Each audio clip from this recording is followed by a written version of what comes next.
자동차 사고가 났을 때 우리 목숨을 구해주는 게 바로 에어백이잖아요. 그런데 그 에어백 안에 아주 정밀하게 제어된 폭발이 숨어 있다는 사실 혹시 알고 계셨나요? 오늘은 바로 이 에어백을 가능하게 만드는 정말 놀라운 화학의 세계로 한번 들어가 보겠습니다. 0.03초. 네, 우리가 눈 한 번 깜빡이는 것보다 훨씬 더 빠른 시간이죠.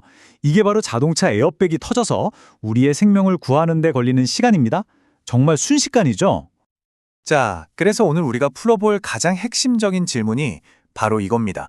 어떻게 하면 이렇게 강력하고 빠른 폭발을 아주 정밀하게 제어해서 뭔가를 파괴하는 게 아니라 오히려 우리를 보호하는 도구로 쓸 수 있을까요? 그 비밀이 전부 화학에 있습니다. 이 질문의 답을 찾아가기 위해서 오늘 이야기를 6단계로 한번 나눠볼게요. 먼저 생명을 구하는 폭발 그 자체를 좀 들여다보고요. 그리고 이 반응을 제어하는 화학의 핵심 레시피를 알아볼 겁니다. 여기에 기체에만 적용되는 아주 특별한 도구를 더해서 어떤 문제든 풀 수 있는 5단계 마스터 플랜을 만들어 볼 거예요. 그리고 이 플랜으로 실제 에어백 문제를 한번 풀어보고 마지막으로 이 모든 게 어떻게 세상을 설계하는 멋진 기술이 되는지 확인해 보겠습니다. 그럼 첫 번째 단계, 생명을 구하는 폭발, 그 비밀을 한번 파헤쳐보죠. 모든 건 아주 작은 흰색 고체 가루에서 시작됩니다. 에어백의 심장이라고도 할 수 있는 아자일드와 나트륨이라는 물질인데요. 화학식으로는 NaN3라고 씁니다. 이 화면에 보이는 반응식이 모든 걸 설명해 줍니다. 자동차가 충돌하는 순간 아주 작은 전기 신호가 이 고체 가루를 순식간에 분해시켜버려요.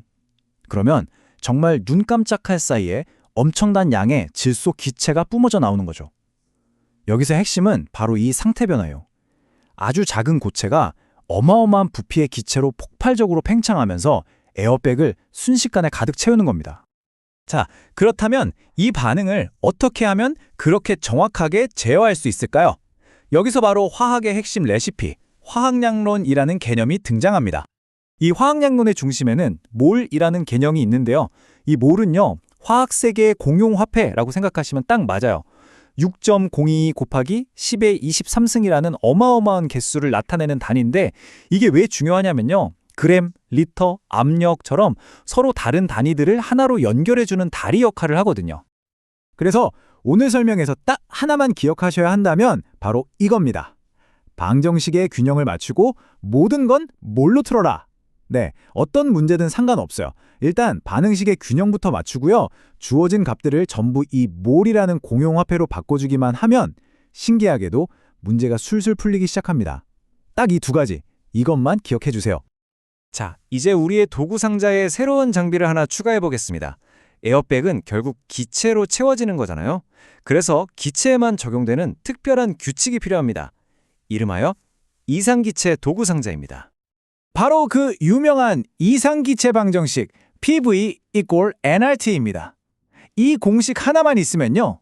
눈에 보이지 않는 기체의 압력, 부피, 양, 그리고 온도 사이의 관계를 완벽하게 파악할 수 있는 정말 강력한 도구가 됩니다. 이 공식에 나오는 각 기호들이 뭘 의미하는지 한번 볼까요? P는 압력, V는 부피, 그리고 N은 우리가 계속 얘기했던 바로 그 몰입니다. R은 기체 상수라고 해서 이건 그냥 고정된 값이에요. 단위들을 잘 연결해주는 보정값 정도라고 생각하시면 편해요. 그리고 T는 절대 온도, 즉 켈빈 온도를 말합니다. 그리고 여기서 진짜 마법이 일어납니다. 이 공식을 살짝만 바꿔주면 우리가 찾고 있던 열쇠가 딱 나타나거든요. 보세요. 기체의 압력 P, 부피 V, 온도 T 이 세 가지만 알면 그 안에 기체 입자가 도대체 몇 몰이나 들어있는지를 정확하게 계산해낼 수 있게 되는 거죠. 이게 바로 화학의 공용화폐, 몰과 기체의 세계를 연결하는 아주 중요한 다리가 되는 겁니다. 자, 그럼 이제 우리가 배운 화학의 기본 레시피랑 이 기체 도구 키트를 한번 합쳐볼까요? 이걸 합치면 어떤 기체 화학 문제든지 체계적으로 풀 수 있는 5단계의 마스터 플랜이 완성됩니다. 그 마스터 플랜은 이렇습니다. 1단계, 무조건 균형 잡힌 반응식부터 쓰고요. 2단계, 주어진 모든 값들을 몰로 환전합니다. 만약 기체라면 방금 본 공식을 쓰면 되겠죠? 3단계는 재료 중에 뭐가 먼저 떨어질지, 그러니까 한계 반응물을 찾는 거고요. 4단계, 이걸 바탕으로 우리가 만들려는 물질이 몇 몰이나 나올지 계산합니다. 그리고 마지막 5단계에서 이 몰을 우리가 원하는 부피나 질량 같은 단위로 다시 바꿔주면 끝입니다. 어때요? 이 계획만 따르면 어떤 문제든 체계적으로 해결할 수 있겠죠? 여기서 3단계 한계 반응몰이라는 건요. 쉽게 말해 요리할 때 제일 먼저 떨어지는 재료를 찾는 거랑 똑같아요. 예를 들어서 빵 10개를 만들 밀가루가 충분히 있는데 계란이 딱 1개밖에 없다고 해봐요. 그럼 계란 때문에 빵을 더 만들 수가 없잖아요? 화학 반응에서도 마찬가지로 가장 먼저 다 쓰여서 반응을 멈추게 만드는 물질, 그게 바로 한계 반응물입니다. 다행히 에어백 문제는 반응물이 하나뿐이라 간단하지만 이 개념은 정말 중요합니다. 자, 드디어 우리의 마스터 플랜을 직접 시험해 볼 시간입니다. 우리가 맨 처음에 던졌던 그 질문으로 돌아가서 이 5단계 계획을 가지고 에어백이 정확히 얼마나 커지는지 한번 계산해 보겠습니다. 자, 이게 실제 문제입니다. 아자이드화 나트륨이 64.0g 있고요. 온도는 섭씨 80도, 압력은 833mmHg라고 하네요. 우리가 알고 싶은 건 여기서 나오는 질소기체의 부피가 과연 몇 리터일까 하는 거죠. 계산을 시작하기 전에 먼저 단위들을 좀 맞춰줘야 해요. 섭씨 온도는 켈빈 K로, 밀리미터 Hg는 기압 ATM으로 바꿔줘야 우리가 아는 공식에 넣을 수 있거든요. 자, 그럼 마스터 플랜에 따라서 한번 계산해 볼까요? 우선 64g의 아자이드화 나트륨을 몰로 환전하면 약 0.984몰이 나옵니다. 그리고 아까 반응식 기억나시죠? 아자이드화 나트륨 2개가 분해될 때 질소기체 3개가 나왔잖아요.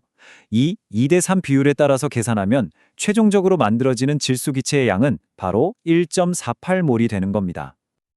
이제 거의 다 왔습니다. 마지막 단계예요.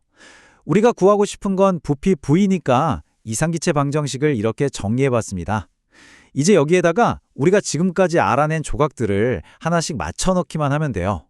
방금 계산한 질소의 몰수 N, 그리고 처음에 주어졌던 온도 T와 압력 P 값을 이 공식에 그대로 대입하면 드디어 답을 얻을 수 있습니다. 자, 계산 결과는요. 바로 39.1리터입니다. 와, 정말 놀랍지 않나요? 우린 그냥 화학 원리랑 계산만 했을 뿐인데 눈에도 보이지 않는 분자들이 어떻게 움직여서 우리 생명을 구하는 에어백을 만드는지 그 정확한 크기까지 예측해낸 거예요. 야, 이게 바로 화학이 가진 진짜 힘이죠. 이 39.1리터라는 숫자는 그냥 단순한 계산 결과가 아니에요. 이건 바로 설계입니다. 화학이라는 학문이 어떻게 세상을 만드는 공학 기술이 되는지를 보여주는 완벽한 예시라고 할 수 있죠. 오늘 이야기 한번 정리해 볼까요? 화학 이론을 통해서 우리는 반응의 결과를 예측할 수 있게 됐고요. 화학양론이라는 도구를 통해서 그 반응을 아주 정밀하게 제어할 수 있게 됐습니다. 바로 이 원리를 이용해서 엔지니어들은 시작하는 물질의 양을 단 몇 그램만 조절하는 것만으로 운전석용, 조수석용, 아니면 커튼 에어백처럼 각기 다른 크기의 에어백을 정확하게 설계해내는 겁니다. 추상적인 이론이 생명을 구하는 기술로 탄생하는 바로 그 순간이죠. 이 방법으로 우리는 에어백을 설계합니다. 자, 그렇다면 우리가 사는 세상에 또 다른 어떤 것들이 이런 종류의 화학적 정밀성 위에 세워져 있을까요? 이 질문을 한번 곰곰이 생각해 보시면서 화학이 단지 교과서 속에 갇힌 지식이 아니라 우리 주변의 모든 것을 만들어가는 하나의 설계도라는 사실을 발견하시길 바랍니다.